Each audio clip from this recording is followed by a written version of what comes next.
Sveiki, šiandien mūsų redakcijoje Rokiškio automobilių ir motociklo klubo Viesulas prezidentas Romas Kišūnas. Sveiki. Labą dieną. Motokroso aistruoliams turite puikią žinią. Kitais metais Motorokio trasoje planuojate prašyti ir gauti leidimą organizuoti Europos motokroso čempionatą, taip?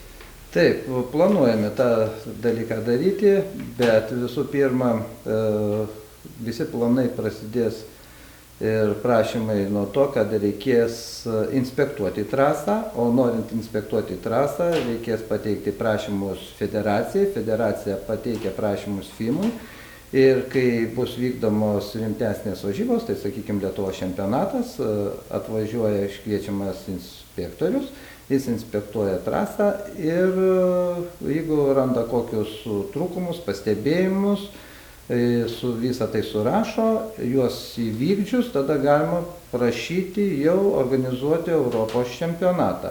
Savaime, aišku, Europos čempionato didžiųjų klasių niekas iš pradžių neleidžia, tai tik jaunimo klasės, tai 65 kubinių centimetrų klasės, 85 kubinių centimetrų klasės ir 125 jaunių.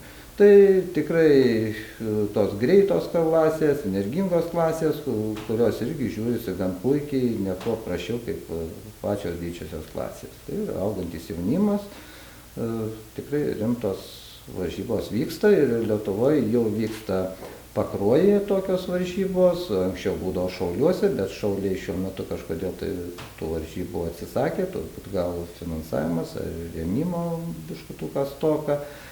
Savaime, aišku, trasos reikia paruošti, infrastruktūrą, o kiek žinau, Šauliuos infrastruktūros tokios didelės nėra, pas juos biškutuką gal yra sunkiau, Pakruojyje tikrai rimta trasa ir jie atitinka visus tos reikalavimus, jau eilę metų vykdomos, ir norėtumėme mes prie viso to prisidėti, plėsti, kaip sakant, tą akiratį Europos čempionato, kad daugiau varžybų vyktų ir Lietuvoje, ir tuo pačiu Rokišky, ko dar nebuvo nei kartą.